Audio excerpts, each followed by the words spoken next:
I know. Hey, well. She never went back. But she always figures out to make her using the great alternative. Understood. What is it? No, what's the name of it? You talked about your battles with drugs. A little bit, but it's more about problems of 40 years of government. Troubles that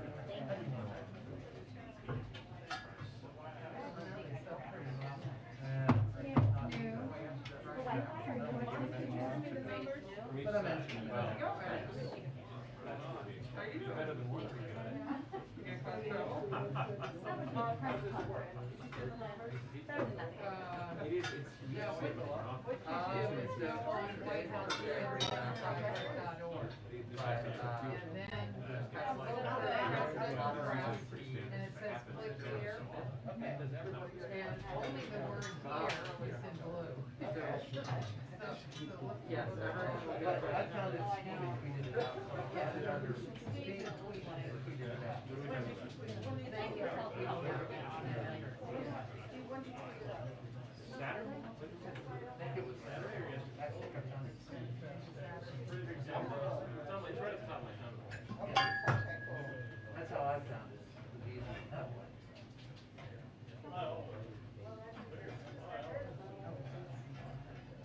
Did they give him others? No.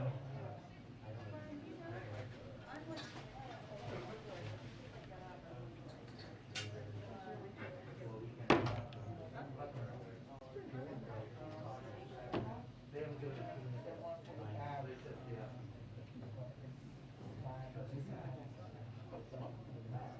145 around here.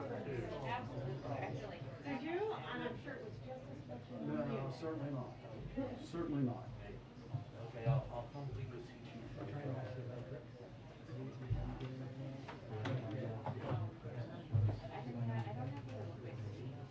the podcast. How do I live with myself?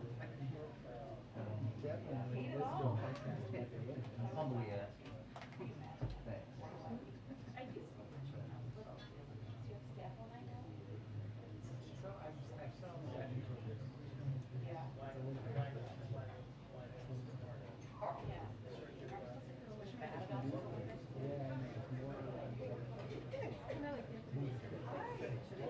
We're about to start. Yep. 2-minute warning to press briefing. 2-minute warning to press briefing. Thank you. Just do my work.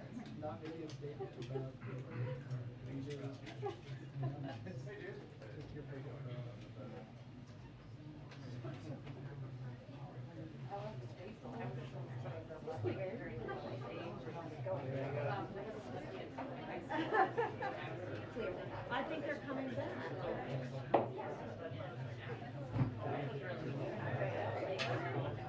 Yeah, and around.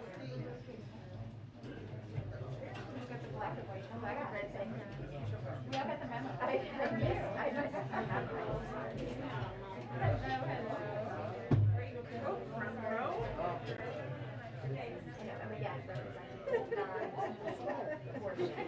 I'm wearing a giant sweater. Wait, is that your sweater? Remind me.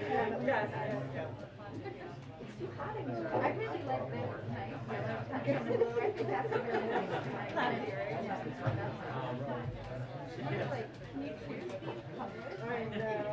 I sort of feel small victories when it matches something I'm wearing. Oh my god, I asked them, they give me one of these. And they were like, oh, you already have one. I was like, no, that was for my appreciation. But I couldn't snap it. It was the right color. It was like blue.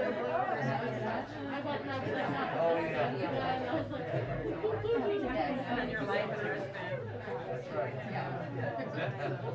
Somebody should come up with like, you know, like, pretty soon they'll be like, we'll come up with reunions, right? We're gonna be wearing them forever, right? May as well, not one. I am too.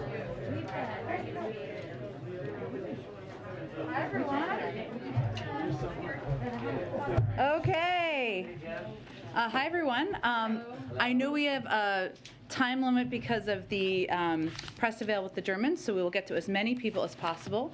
I just have a couple of items for you at the top.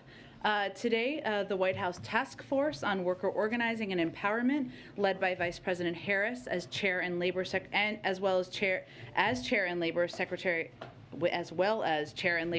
Walsh as Vice Chair, released publicly the report it delivered to President Biden that includes nearly 70 recommendations to promote worker organizing and collective bargaining.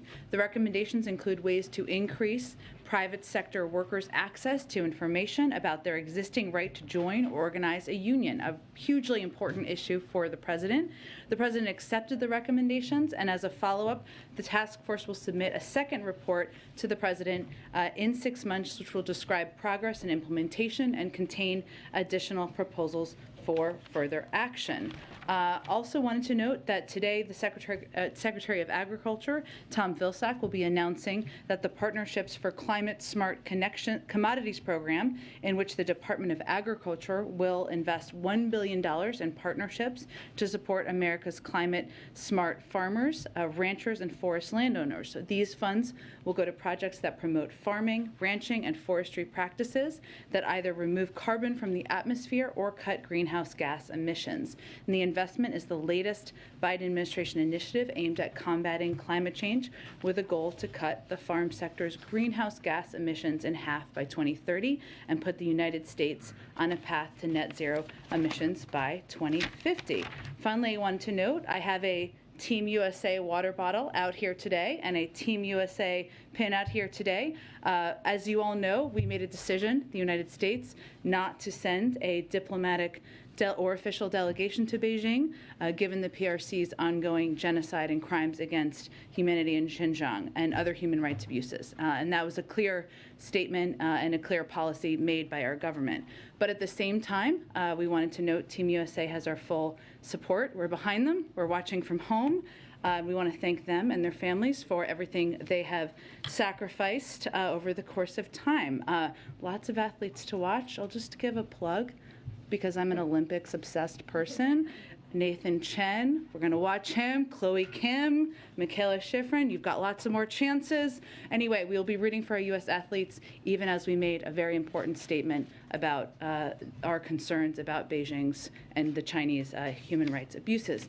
With that, let's go ahead. Colleen, kick us off. Okay, so regarding Dr. Lander, I wondered if he should have been reprimanded more strongly given the president's pledge on his first day in office to, fire anybody who mistreated their employees.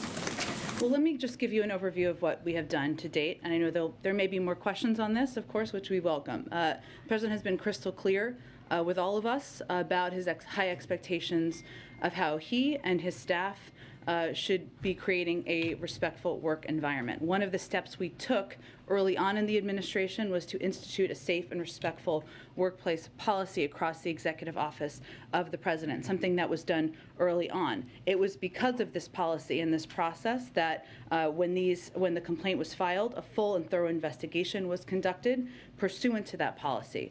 In addition, following the conclusion of the thorough investigation into these actions, senior White House officials conveyed directly to Dr. Lander that his behavior was inappropriate and the corrective actions that were needed, which the White House will monitor for compliance moving forward. I'd also note that Dr. Lander also sent a message to his staff outlining some of the steps he's intending to take to build a respectful work environment, and certainly we would encourage those. And again, the senior team will be watching for compliance to these steps. It looks like he's had a history of, possible mistreatment of his employees over a long period of time. How can you be sure that this reprimand will stick?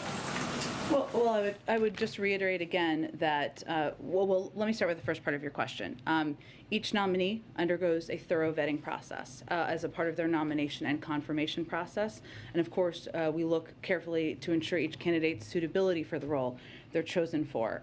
Dr. Lander's record was thoroughly examined as a part of his confirmation, and he received bipartisan support.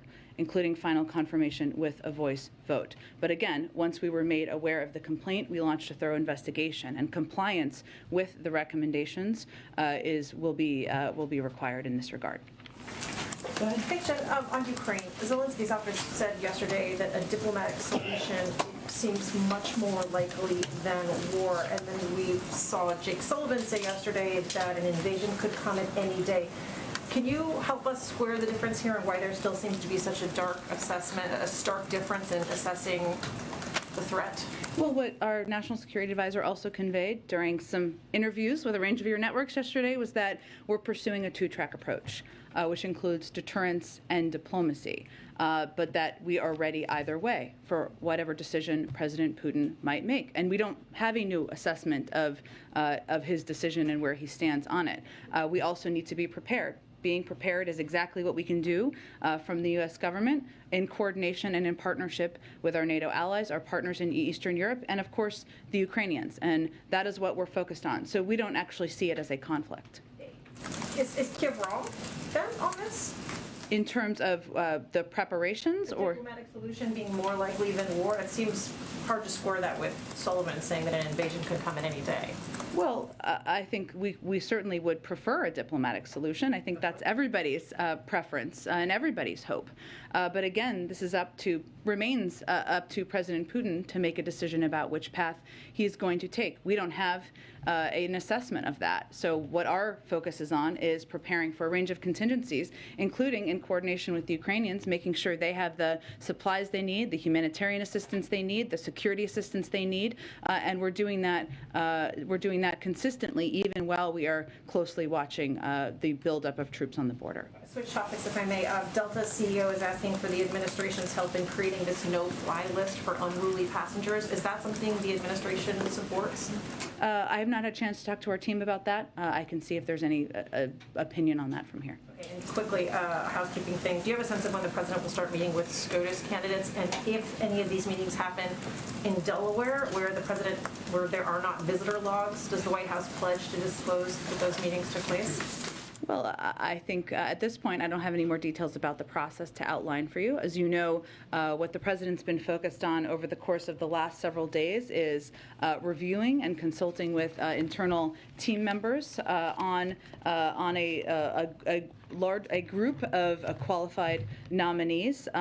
He also has been engaging, as you all know, with Democrats and Republicans and consulting closely as a part of the advice and consent part of the role of picking a nominee to move forward. After last week's meeting with Chairman Dermott and Ranking Member Grassley, the President and Vice President and their senior teams, including White House Counsel Dana Remus, have also spoken with a range of additional members of Congress and outside legal experts, and that engagement will continue. There is, of course, a vetting process that takes place. We have not outlined that in detail from here, and of course we will venture to be as transparent as possible, even as we are working to protect the process as the President's making his decision. Go ahead. Thanks, Jen. With the meeting today between the President and the German Chancellor, does the President view Germany as a reliable partner on this issue when it comes to troop movements or sending weapons to Ukraine or talking publicly about sanctions? They've been much less aggressive than other NATO allies. Well, I'd also note that Germany is the second largest donor to Ukraine and Europe. The President has also noted, as we have noted, that different countries make different contributions. I think that the Chancellor also did an interview with the Washington Post this morning where he spoke to that in more detail. We have a close, abiding, important relationship with the Germans. That includes having forces stationed in Germany, which has a huge strategic value to the United States. So today is an opportunity for the President to build on the relationship with the Chancellor, to continue to build on the long and abiding relationship with the Germans, and we are united in our view of the actions, the potential actions of Russian leaders, and united in our efforts to hold them accountable. What's your understanding about where the Chancellor stands right now when it comes to including Nord Stream 2 in potential sanctions if Russia invades? They've really danced around that issue and haven't given a clear answer about whether they would, in fact, be willing to put that pipeline on hold. Well, I know you all will have the opportunity, I'm sure, ask him this question himself, and I, of course, don't speak for him. But what I can reiterate here is that we said we would work with Germany to ensure that Nord Stream 2 does not move forward should Russia invade, and that remains the position, agreed position. Emmanuel Macron's meeting with President Putin today, and Chancellor Scholz will be meeting with him in the coming weeks. So has President Biden asked either of them to deliver a message to Putin when they meet with him? Well, I think it's important to remember that there are a range of different diplomatic talks happening at the same time through different formats. Some are leader to leader, some are through NATO, some are through the OSCE, and this is reflective of that, these conversations that are happening. As you know, the President spoke with President Macron yesterday, and of course that close discussion and coordination with a range of leaders is part of how we're approaching this. But this is multi-layered diplomacy at work here, so and we are also directly in touch with the Russians ourselves, so I wouldn't look at it through that prism. Go ahead. Thanks, Jen. You guys said in a background call that part of the discussion with Germany today was about continuing to prepare this robust sanctions package, but we've been talking about sanctions for months. So if Germany is as aligned with its allies as you all are conveying, why isn't this sanctions package already complete? Why isn't that done already? Figuring out what it looks like. Our internal sanctions package, or what sanctions package? Because you've said consistently that the sanctions that you're preparing are in close consultation with allies, including Germany, and that conversation is, obviously happening again today, as we're getting warnings that Russia could, at any moment, take significant action. So the discussion about sanctions has been over the course of several months. Mm-hmm. Why isn't it done yet? If Germany is as on board with the rest of the NATO alliance as they're projecting to be? Sure. Well, Jackie, as we've said before, one, I think there is alignment that we will work with Germany to ensure that Nord Stream 2 does not move forward, which is obviously a key point of discussion. I'd also note and reiterate that it's not operational at this time. There's no oil flowing through the pipeline. That has been a key point of discussion, and that is agreed to. I would also reiterate what we've said in the past is that while we have our own sanctions package prepared, which we've been consulting with and briefing members of Congress on, and others do, and we're united in the effort to put forward an economic sanctions package that has significant consequences, as our European partners, it doesn't mean it's identical. So, one point to clarify, you said that is agreed to on Nord Stream 2. Just want to clarify, are you saying that the Germans have committed not to bring Nord Stream 2 online if Russia invades? Well, again, I'm not going to get into the private diplomatic conversations, but we have said a number of times that if they invade, it will not move forward. And then I wanted to ask about Dr. Lander again. I know you got a question on this earlier, but does the fact that Dr. Lander has a job still cheapen the president's promise to fire anyone who treats colleagues with disrespect on the spot? Well, again, I would just reiterate that the president takes his commitment to having a respectful work environment incredibly seriously, and it's something that he conveys clearly to all of us on a regular basis. That is why we put in place a safe and respectful workplace policy, which is the process through which this thorough investigation proceeded through, and the process through which, again, that there was an internal investigation. Dr. Lander, obviously, his behavior was inappropriate and corrective actions needed to be taken, and that was clearly conveyed through this process. And he will be held to account for delivering on that. And real quick, one third topic. We've got announcements that in Delaware and New Jersey, the governors are going to be ending mask mandates coming up pretty soon. What is the White House view on these kinds of announcements, given that in Virginia, Governor Youngkin faced a lot of pushback from Democrats for making similar changes to the mask policy? Well, they weren't actually that similar, because what happened here in New Jersey and and a couple of other states you mentioned, is that they pulled back the requirement. They didn't make it more difficult for schools, school administrators, local officials to keep requirements that they made a determination would keep their schools safe. Go ahead. Do you expect that President Macron and President Biden will have a follow-up conversation so that he can relay any sort of impressions that he got from his face-to-face meeting? And would you commit to letting us know if that conversation happens? We certainly would. On the latter, I would say that, as you know, the president spoke with President Macron just yesterday. Again, there's multi layers of diplomacy happening at many times. Sometimes those readouts happen at the Secretary of State level or National Security Advisor. But I can assure you we are in close contact with the French, of course, the Germans, and all of our NATO partners and allies. At the Pentagon, John Kirby has talked about the possibility of additional U.S. forces being moved to Europe. Has the president requested any additional recommendations from Secretary Austin? Is he reviewing any other plans along those lines? I would just say that we are in constant contact, of course, with the Defense Department, but also with our NATO partners about what their needs are. So I don't have anything to predict for you other than to reiterate what was said last week, which is that we leave the door open to that possibility. So that's an active possibility at this point? It always has been. And I would remind everyone that there are thousands of troops that are in Eastern European countries as a part of our NATO alliance. So this is to bolster up the troops that are already there. Go ahead. Back on the mask mandate question in New Jersey and other states, the CDC is still recommending universal masking in schools. That's correct, and that still remains our recommendation. So are you pleased with and fine with the New Jersey governor's decision? Again, our advice to every school district is to abide by public health guidelines. It continues to be at this point that the CDC is advising that masks can delay, reduce transmission. There are also a number of other mitigation measures that we've put in place, but that continues to be CDC guidance. It's always been up to local school districts to determine how they implement. What does it say then that a governor like Phil Murphy, who's been so closely aligned with the policies of this administration, would get ahead of the medical experts and say, never mind what they say, school districts, you decide? Well, it's always been up to school districts. That's always been our point of view and always been our policy from here. And our policy from the federal government is to continue to advise everybody to abide by public health guidelines. Do you think it signals that perhaps the public believes it's time for a change in the federal guidelines, the CDC's guidance? Well, we certainly understand and have seen in polling that the public is tired of COVID. We understand that. So are we. And there has been some good signs recently where there has been a decrease in hospitalizations around the country. And again, we're in constant touch about what it looks like moving forward. But our responsibility as the federal government is to rely on the data and the science that is being analyzed by our public health experts, and we'll continue to rely on that for what recommendations we're making. Go ahead. Yeah, a couple things. So we reported that U.S. officials are losing patience with the Chinese in these negotiations about them fulfilling their purchase commitments under the Phase 1 trade deal signed by Donald Trump.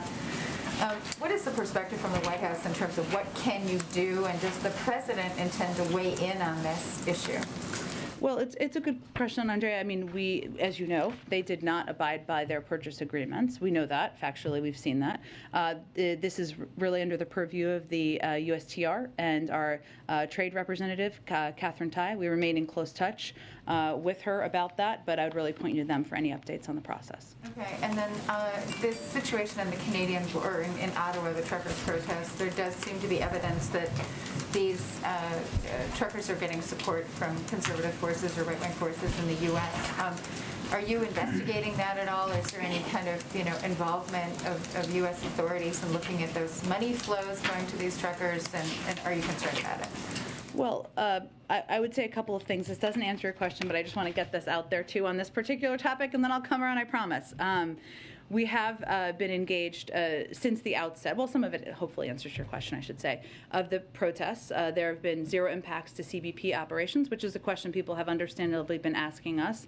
Some shipments were rerouted by our law enforcement partners to other points of entry due to road closures. Some shippers have had to reroute, but CBP has been in communication throughout to ensure shipments can be cleared and onto the normal routes. In terms of an assessment of any other engagement from here, we don't really have any update on that or any investigation to read out at this point in time. And then, the Federal Reserve nominees have run into a little bit of criticism from Republicans, in particular Sarah Raskin. Are you concerned that especially given the absence of Senator Lujan, are you concerned that you might not get all those nominees through and that you may have to withdraw Sarah Raskin? There's just been another dust up overnight. She is one of the most, if not the most qualified person to ever be nominated to this position. She just gave extensive answers at a hearing last week, and she would be someone the president would be proud to have in that role, as independent as it may be. So no, that is not an assessment or a prediction we're making. Go ahead. Jen, 2 questions for you. One, the Secretary General of NATO has recently talked about the possibility of a more permanent military presence in Europe in response to Russia. Where does the Biden administration stand on that issue? We've had a permanent military presence in Europe. You mean in addition? A longer term, more permanent presence in Europe. Well, we've always had one, but you mean a plussed up one? I would really point. The language that was used was longer term. Sure. Well, but we've always had one, so it's been very long term to date. But I would say if he is asking, and I have not seen his comments about increased plussed up presence in some of the places from U.S. troops that we've had, I would really point you to the Department of Defense. Obviously, we would be in touch with our NATO allies and partners about that, but that is really related to the aggression at the border that we're seeing in Ukraine. But there's been tens of thousands of troops in Europe for some time now. And just on the topic of masking in schools, if you could just clarify, I know you've talked about this a little bit already, do you think that at some point in the future, even if that point isn't now, it would be appropriate for there to be updated federal guidelines just to avoid confusion? I think the administration has been clear that on other issues there are sort of messaging issues that could have been a little bit more clear coming from the administration. So on this issue, do you think that that might be appropriate? Well, the guidance is very clear, which is that we recommend masking in schools. That is the recommendation from the CDC. It is also true that at some point when the science and the data warrants, of course, our hope is that that's no longer the recommendation, and they are continually assessing that. But the guidance is very clear. It is also true that it has always been up to local school districts to make determinations about how to implement these policies. Go ahead. Thanks, Jen. Just to follow on that, you had said that you guys are in constant contact with CDC about what it looks like to move forward. Can we expect the president to provide some sort of roadmap for how states can transition out of a state of emergency, kind of akin to what he did with the winter strategy? We're in constant discussion internally about the moment we're in as it relates to COVID. And of course, as the president said, I think during his press conference just 2 weeks ago, a week and a half ago, we certainly don't see this moment now as the new normal, right? But we want to get to a point where where COVID is not disrupting our daily lives. And I'm sure you will hear more from the president about that. But we're constantly discussing that internally. Can I ask one more just for a colleague? The Education Department announced Friday it was going to withdraw its appeal for a $100,000 student loan forgiveness court decision. Wondering if you could shed any light on why the Biden administration reversed its decision to appeal the case, and if there's any plans to fight other bankruptcy cases. I would really point you to the Department of Education, the Department of Justice potentially, but I will check and see if there's anything more we can offer on that from here. Go ahead. Got one more on masks. I was wondering if I could just ask it this way. Sure. The president's wife is an educator. He just heard from governors across the country last week, many of whom were saying this is enough, it's time for new normal. Where is he on this after taking all of these inputs? Well, the president is not a private citizen. He's president of the United States, right? So So I'm asking. Well, but I guess I'm saying it's different than asking kind of a person on the street, right? I mean, I'm just, it is different because he is the president. He needs to project what the data and the science is telling us. And the data and science, where we get that guidance from is the CDC and our health and medical experts. Their guidance continues to be that in schools people should mask up. So that is what we are continuing to convey and recommend. And then can you tell us any more about where he will be going on Thursday? Not quite yet, but hopefully, maybe by the end of the day, we hope to have some more details very soon. Sure, go ahead. Thanks, Jen. Going back to Dr. Landler, the investigation found credible evidence of multiple women having complained to other staff about negative interactions with him with a pattern of abusive and disrespectful behavior. Again, the president, at the outset of this administration, said, I will fire you on the spot, no ifs, ands, or buts. So why is he not being fired? Well, Matt, let me first say that no one is suggesting that this behavior is acceptable. Quite the opposite. And that since he made the comment he did, which I think was one of the first few days in office, if I remember correctly, we put in place this safe and respectful workplace policy to ensure there was a mechanism, right, to conduct investigations, as was conducted in this case, that can be thorough, that result in some actions and some steps. That's exactly what happened here. But again, this is not acceptable behavior. Dr. Lander is expected to comply, and he will be monitored for compliance because having a safe workplace environment is imperative to the president, the vice president, the first lady, the second gentleman, all of us who work here. But are there ways in which he's being held to account if he's not being fired? Well, again, as I outlined a little bit earlier, but let me reiterate a little bit. In addition to a full and thorough investigation, it was conveyed through meetings with senior White House officials directly that his behavior was inappropriate, corrective action was needed, and we will monitor for compliance to those actions that were required. Again, I think you may have also seen, or it was reported, that he also sent a note to his staff conveying his commitment to abiding by that, and we certainly hope that that is the case. It doesn't sound like a zero tolerance policy, if that's the case. Well, our objective and the president's objective is to prevent this behavior from ever happening again. Go ahead. Thanks, Jen. On the Supreme Court, sure. I wanted to ask about the president's efforts to engage with Republicans. Sure. And whether that's the best use of his time, considering what he has said about the public not wanting him to be the president's senator. That is true, and I think he has not been the president senator over the course of the last period of time. It's also true that he takes his role as president and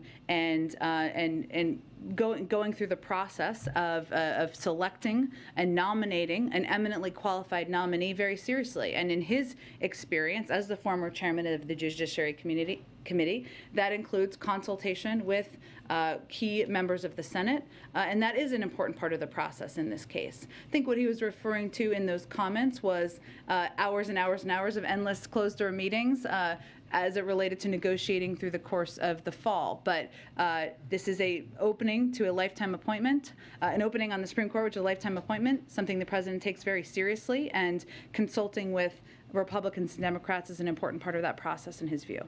On Nord Stream 2, you've made clear the administration's position. I did want to understand, though, is the administration ready to take some type of action without Germany to stop Nord Stream 2? I understand your question. I just am not in a position to detail further other than to convey that it will not move forward if Russia invades. On Dr. Lander, if I may, sure. Can you talk about what some of the specific corrective changes that were ordered, what some of those were? And also, has the president spoken with Dr. Lander since the investigation was completed? And is he worried about this overshadowing Moonshot?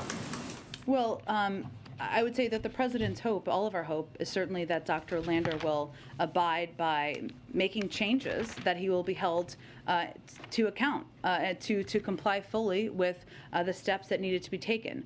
I can see if there's more specific details. I certainly understand why you're asking.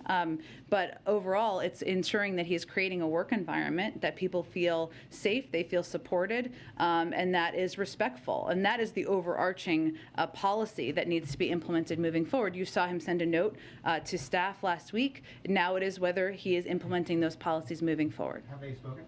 I don't have any conversations between them to read out. Go ahead. Thanks. Just following up on a question asked earlier about what you said isn't a split between Ukraine's messaging and your guys' messaging on the risk of an invasion. Can you walk us through the communication strategy, like what you're trying to highlight here, the risk of invasion, and why you're trying to highlight it more strongly than Ukraine? Do you see it as, sounding the alarm more vocally? Is there an advantage that you see in sort of preventing Putin from taking any further steps here? Yeah, it's a good question, and I can't speak for the communication strategy of the Ukrainians. Only they can speak to that.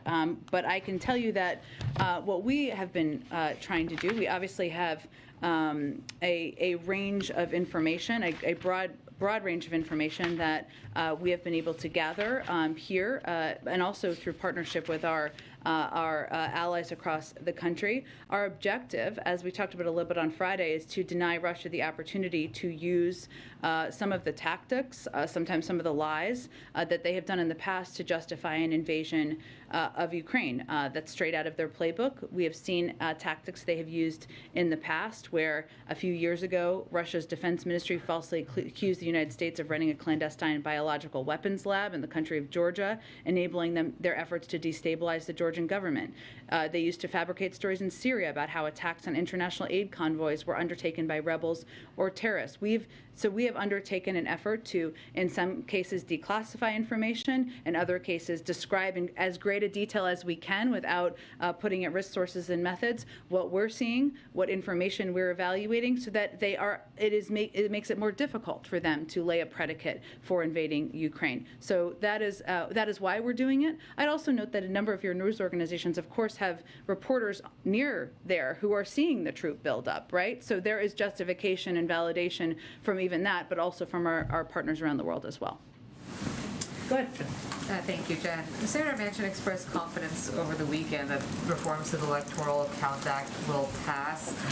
Would the president be supportive of signing reforms to the Electoral Count Act if they were to pass, or would he require that there be elements of the voting rights bill included in order to do so? Well, I would really point you to Senator Klobuchar, who is really one of the point people leading this effort. Obviously, we have said many times that the Electoral Count Act, while we support the effort, is not a replacement for voting rights legislation for a range of reasons. I know there's a lot of discussions on the Hill about what that may look like or what a final package. I can't outline that from here. China used a young Uyghur athlete to carry the Olympic torch during the opening ceremony of the Games in Beijing. What did the administration make of that, given the ongoing genocide against Uyghurs in Xinjiang? Well, I know that our UN ambassador, Linda Thomas-Greenfield, spoke to this yesterday. So let me reiterate what I thought were some very powerful comments, if I'm remembering. I know someone spoke to it, but I believe it was her, that we can't allow this to be a distraction. From exactly as you said, the human rights abuses, the genocide that we're seeing in parts of China. That is why we did not send a diplomatic delegation, even as we're cheering for our U.S. athletes. Diplomacy is complicated, as we know, but we can't allow it to be a distraction from what we know is happening to many people in China. Go ahead. Just to reiterate, on Inauguration Day, President Biden said he would fire anyone that treated other colleagues with disrespect, talked down to someone, and he would fire them on the spot. No ifs, ands, or buts. So what is the White House's message to people that work in this building and throughout the federal government that took the president at his word and don't understand why Dr. Lander has not been fired? Our message, and thank you for your question, is that the president has crystal clear expectations with all of us about how we are to treat our colleagues, treat people who work for us, and that is what he expects for people across the building. It is because of those comments that he made early on, in part, that we put in place a safe and respectful workplace policy, that it was the mechanism for which this thorough investigation went forward. And it is based on that thorough investigation. From that came the meeting that Dr. Lander had with senior White House officials, where it was made clear what steps he was required to take, and that we will be complying and watching for compliance with those steps. And our objective is, of course, to prevent any of this behavior from happening again in the future. That's the overarching objective. Those weren't comments, those were a promise.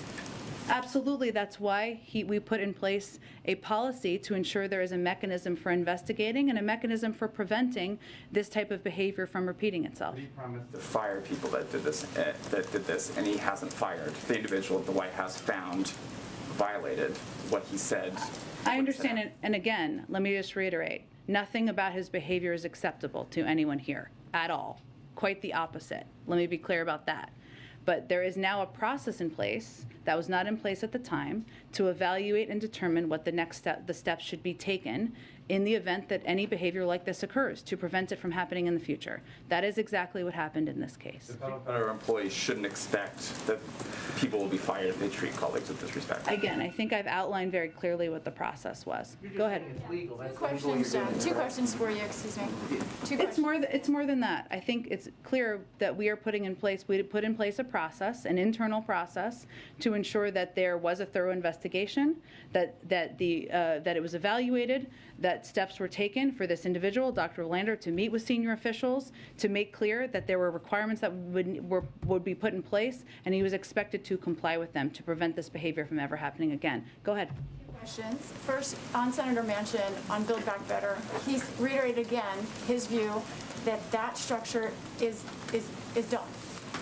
And he said he wants regular order for any pieces of that will move forward. That means potentially weeks, hearings, all of that.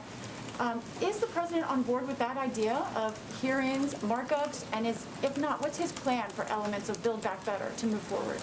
Well, I can't speak for Senator Manchin. No, you're not asking me to, but what there is broad agreement on and support for is taking steps to lower costs for the American people, whether it's Medicare or whether it's ability to negotiate the price of prescription drugs, something broadly supported, whether it's lowering the cost of child care, elder care, making sure that the tax system is more fair. In terms of the mechanisms and the legislative process, I just don't have any more predictions for you in terms of how it will proceed. Jobs. A positive report on Friday by and large. Yeah. However, black unemployment is still twice the rate of white unemployment. What is the White House doing? What does the White House think needs to be done to deal with that, especially for black men? Well, I would say it just is a reminder that there's still, as much as the President oversaw the largest creation of job creation ever in 1 year in American history, it means there's more work to be done because there are still a lot of work that needs to be done to level the playing field, to ensure that small businesses have the assistance they need, including black-owned small businesses, that we are doing everything we can to ensure there is opportunity for a range of parts of the economic world. Go ahead. A few on the Supreme Court. Yeah. Congressman Clyburn says that the president will need bipartisan support for his Supreme Court pick, citing Senator Lujan's stroke and hospitalization. Is it the White House's position that Republican votes would be helpful in the Senate, or do you view them as necessary? Well, we've, I think, conveyed from here that we haven't set a deadline for when a vote should be. We have said we want it to happen as expeditiously as possible. We have also said, and I'll reiterate, that because the president has every intention of nominating an eminently qualified black woman to serve on the Supreme Court, that this is a person who should warrant bipartisan support. And that is certainly what we hope for. Speaking of the timeline, the president has said that he intends to make that announcement by the end of the month. Has that timeline shifted in any way? Might he make this announcement before President's Day weekend? I don't have anything. February is February, so I don't have anything to predict for you in terms of when in February, quite at this point, it will be. Go ahead. Yeah. If you don't mind. As far as where and when he could meet with the potential nominees, he's going to Camp David this weekend. Is the president going to meet with potential Supreme Court justices at Camp David this weekend? I don't have anything for you on the process of how the president will interview potential candidates. Go ahead. And does the White House have a reaction to the death of the Navy SEAL candidate who died after completing what's known as Hell Week? And has the president spoken to his family, or does he have plans to? I don't have, not yet, Karen. We will check and see where that is at this point. Obviously, there'll be an investigation here. I'd point you to the Department of Defense for any specifics. As a starting point here, obviously, our heart goes out to the family members, the community, the friends, and we will look for more details to come out of an investigation. Would there be any thought given to re-examining that training? It's a good question. I would really point you to the Department of Defense, and the president would certainly look to his Defense Department and leadership to make any recommendations in that regard. Sure. Go ahead. Thanks, Jen. Two questions. First, on the Olympics, does the White House agree with Speaker Nancy Pelosi that American athletes shouldn't speak out against Beijing for their own safety? Well, I know we saw those comments, obviously. I think they were last week, if I remember it correctly. The president's view is that, first, we support our athletes 100%. Yay. All athletes have the right to freely express themselves. And that is the case in Beijing at the Olympics. It is the case anywhere. They will make those choices as individuals. It's the responsibility of China to live up to its own obligations to maintain a safe environment for all athletes at these games. The world will be watching. But we leave it up to individuals. We certainly support the right to peaceful protest. On the First Lady's comments this morning about, she said she conceded that free tuition for community college is dead, it's out of Build Back Better. I'm wondering kind of what was the thought about having her give that message? Is the White House trying to restart negotiations on Build Back Better? Was there some sort of underlying intent to have the First Lady come out and say that this morning? I think it was speaking from her heart about her view that free community college would benefit kids, young people, level the playing field across the country. It's something the president agrees with. I think you all have seen many, many iterations of the Build Back Better legislation or options in recent months. It hasn't been in there in a while, so I think she was speaking from her heart about how beneficial she thinks that funding and that support would be. Go ahead, April. Jen, two topics. One, recently a black man was killed in Minnesota over a no-knock warrant. Has the White House taken note of this? And does this bring afresh the renewed call for this executive order, this police reform executive order, as well as the standalone pieces that are potentials on police reform on Capitol Hill? Absolutely, and it should. Let me reiterate, because I asked a little bit about this morning as well. One, let me first say that we mourn the tragic death of Amir Locke, and our thoughts and prayers are with his family. The President's committed to ensuring fair, impartial, and effective policing and keeping our communities safe. These goals go hand in hand, in his view, with what we can achieve by building trust between the police and communities they serve. So back in September, Attorney General Garland issued a new policy imposing restrictions on the use of no-knock warrants, chokeholds, and carotid restraints by federal agents. Obviously, that's for federal agents, so that's limited, not to local. But I know you follow this closely, but for others. President Biden, the reason he has been such a strong supporter, one of the reasons, of the George Floyd Justice and Policing Act is that it would further restrict the use of no-knock warrants across the country, incentivizing funding by using funding as an incentive. We have been engaging with, as you know, civil rights groups, a number of law enforcement groups, all agree on the need to reform the use of no-knock warrants. There's a lot of agreement on that to keep both citizens and law enforcement officers safe. And the President is examining the possibility of extending those restrictions to other federal agencies through executive actions that he would have the power to do. I think you all saw Susan Rice convey last week that we're not there yet. We want to make sure we do any action through the administration the right way, and it's thorough, but certainly that's part of what's being looked at.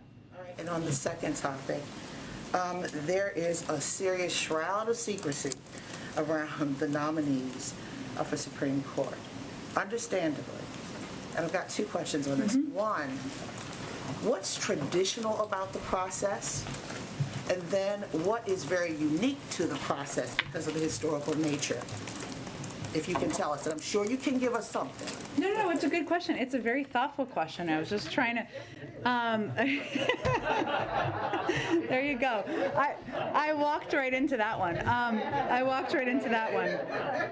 What I think is unique in this moment is that the President is someone who has served as the chairman of the Senate Judiciary Committee, as the vice president when there were a number of nominees, a number of historic nominees who were nominated and confirmed by the Senate. And he takes the process and the seriousness, the need for it to be thorough.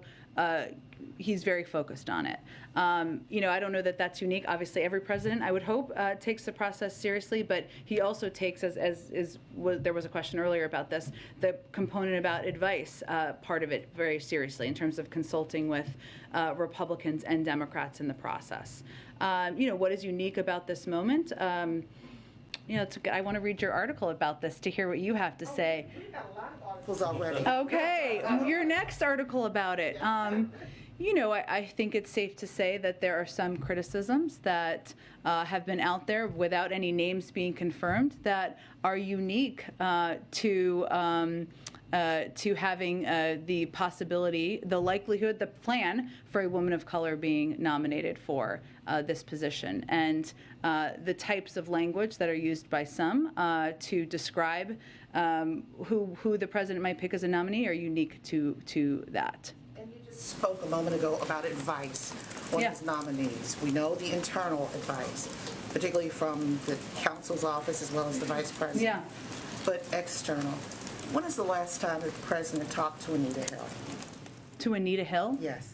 I would have to check on that for you, April. Is she part of this process? Because we know we know that he talked, and they had a very real conversation before he, became president-elect. Sure. Is she, I want to know, one, when is the last time he consulted with her? And if she is part, because the names of those who are on the outside are dribbling out. And is she one of those? And he respects her opinion. I will check with our team who are overseeing the process, and you're familiar with who that internal team is. I know we probably have to wrap up soon here. Go ahead. Yeah, two things on gas prices. So President Biden has said with oil prices that he released a strategic petroleum reserve, and that brought down prices. Actually, on that day, the price of oil actually rose, and it went down for the Omicron variant as the fears of lockdowns. Today, oil prices are $91, more than $91 a barrel. Is there any consideration in the administration to reversing any of the policies or regulations or removing some to encourage more drilling in the U.S. for future demand? Well, let me tell you what we are doing, of course. We, of course, tap the Strategic Petroleum Reserve. Sometimes that takes some time to be digested into the system. We've also worked with a number of countries around the world to do something similar. We've been engaged with OPEC nation countries about the need for the supply available to meet the demand. We've also called out the record profits made by oil companies, which should not be lost as an issue as consumers are looking at the price that they are paying at the prices they are paying. And then I would also note that you should check with oil companies on whether they are tapping into all of the land leases they have available at their disposal. I don't believe they are. What about encouraging the investment in drilling in other places in the U.S.? Again, I think the president's view is that it is a huge advantage to us to be a leader in the clean energy transition. And over the course of years and decades, we've become a clean energy superpower because ultimately that's not just where the jobs are, it's where the strategic advantage will lie in 10, 20, 30 years. I would note again, and you can ask the oil companies this, there is land they're not all drilling on. Every lease is not used. I'd encourage you to ask them that question. Go ahead. Approval rating continues. Go ahead in the middle. Is this time for him to do a Let me just finish. I think we just go ahead in the middle right there. This is the time for the president. Simon, let me just have him ask his question, okay? Go ahead. People seem to be sending him a different message. Quickly back to Nord Stream 2. We know the American position to that. You made that crystal clear. Did the president know the German position before the talks in the Oval Office began? Well, again, I'm sure this will be a part of the discussion. I would bet someone will ask about this when we're having a press conference in just a little bit here. But what I can just reiterate is that it will not move forward. Quick question to President Macron's visit in Moscow today and the Minsk agreement. What is the White House's position on the question of autonomy or more autonomy for the different regions in Ukraine? For instance, the Donbass with the majority Russian population. Should they have an increased say in the Ukrainian national politics, including the question of which alliance Ukraine want to be a member of?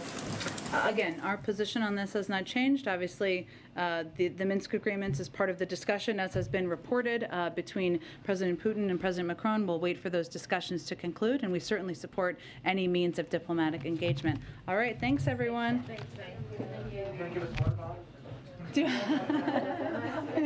I have enough water in here for everybody. It's so large.